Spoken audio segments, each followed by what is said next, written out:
Last week I did a talk on authenticity, and in the preparation for this talk I did quite a lot of research.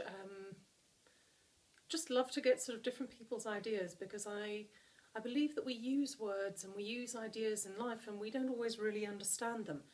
A little bit like integrity, authenticity is something that is used nowadays in the office place for what sort of ideal leadership should be like. It needs to be authentic.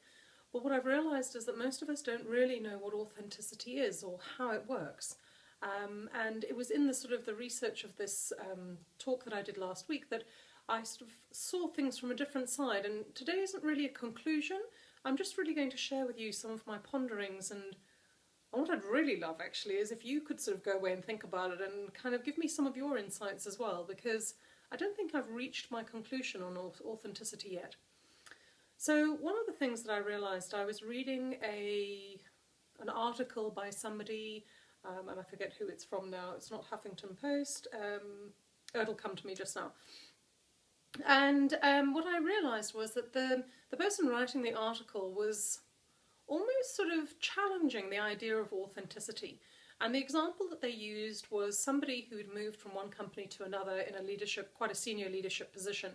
And she shared that she was anxious and a little bit nervous about taking on the role that she was taking on. And she shared this with her team. And from what I understand of authenticity, it is about being authentic. It's about being who you are and being true about who you are. So having read this article, it made me really stop and think about it and ponder, did I really get and understand authenticity? What I think, and it became a little bit more clear as I put the talk together, is that authenticity is not just about sharing your emotions. It's about sharing at a deeper level than emotions. It's about sharing what's going on under the emotions. So for instance, if I share that I'm angry and upset, then I'm sharing the emotion that I'm feeling. But I'm not necessarily going that level deeper and sharing what caused the anger and the hurt and the upset. And I think to be truly authentic, that's the area, that's the depth that we need to be coming at. Because just observing people, and observing my family especially, because they're the ones that I see things most clearly with, if we share our emotions, it's almost like a contagious disease. That person that we've shared the emotion with picks it up and catches it.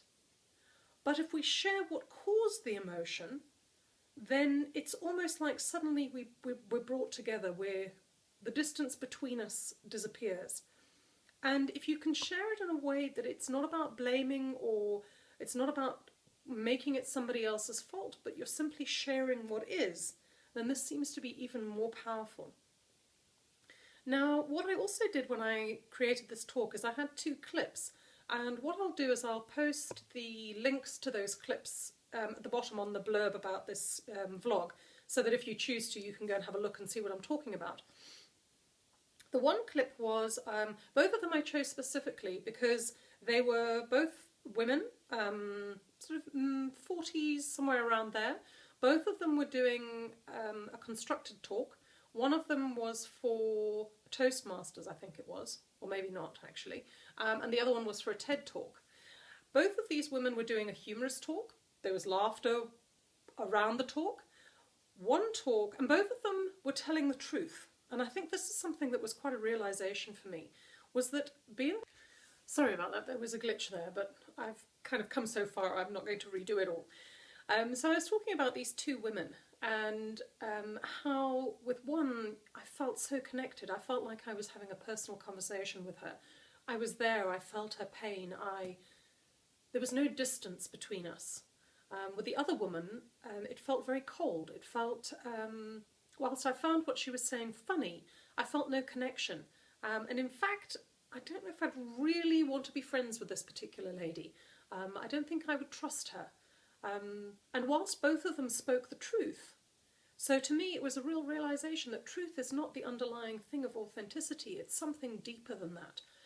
And what I concluded was that to get to authenticity, to be authentic, we need to own the stuff in our head. So we need to own our doubts, uncertainties, our feelings, just all of our stuff.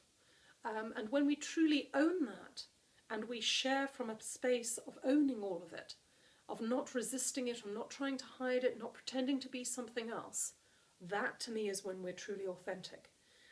And it's quite a powerful place to be. It's a scary place to be, but it's an incredibly powerful place to be, because the distance between you and somebody else, it just disappears. So I'm going to put 2 links down below this vlog for both of those videos if you want to have a look. And I specifically haven't given you the names of each one and told you what I think about each one, because I'd like you to look at them yourself, and I'd really love to hear back from you and to see what you thought and who you thought and what reactions you got from both the different clips, because I just find it really fascinating.